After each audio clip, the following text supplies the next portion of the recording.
Up, everybody? It's the Digital World Podcast, and here we have an article that's showing the devastating effects of this oil spill. Uh, and there was a lot of uh, beaches that were closed down in California. Now, I'm gonna make this comment. I've been talking about how if you don't take into account the nation's ability to scale in a certain amount of time to produce the energy that is needed by a certain amount of people, there's going to be consequences. Now, what do I mean by that? What I mean is that you can't think of going green in a matter of a couple years to help provide energy for 350 million plus Americans, or whatever the population is now currently of the United States. And I'm just speaking for the United States. You can't expect to have enough green energy from solar plants and other green, resources or whatever things you have come up with to help provide all the energy consumption. And it's foolish to think that you can just stop using, fossil fuels and other means of obtaining energy through coal, etc., and disregard it and just use green. No, if you want to transition that way, you have to plan it, and you can't scale too fast because then you have problems. And I think this oil spill is, for people who don't understand the situation, they'll say this is why we need green energy. We need to get rid of using oil, coal, fossil fuels, etc. Yeah, they're threatening everything. Yes, they do threaten wildlife, and this does happen. But you also got to take into account that when you get rid of it completely and you don't really have the solar and green energy resources to provide energy, you're going to be facing even more serious issues. And aside from that, the article, so 126,000 gallons of crude oil leaked from an underwater pipeline, okay? And it says it's one of the largest spills in recent history in California.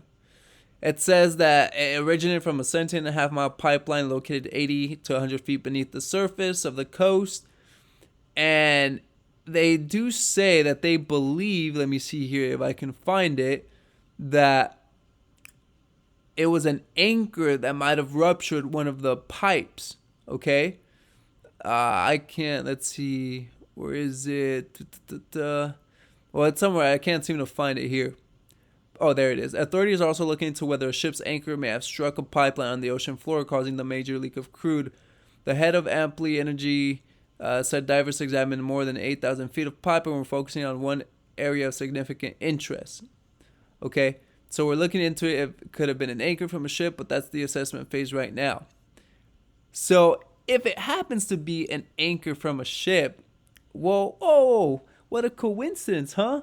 Because we have 70 plus ships anchored out off the coast of Long Beach because we were having issues with, unloading the containers off the ships. We have over 500,000 containers waiting at the port to be delivered to all the stores in Southern California.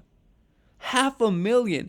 Now, I don't know if that takes into account the containers on the ships and the ones that are already on the port, or if that's just the containers on the port.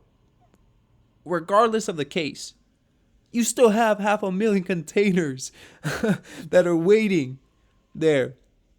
So you see the problems right now. And this is something I've been harping on.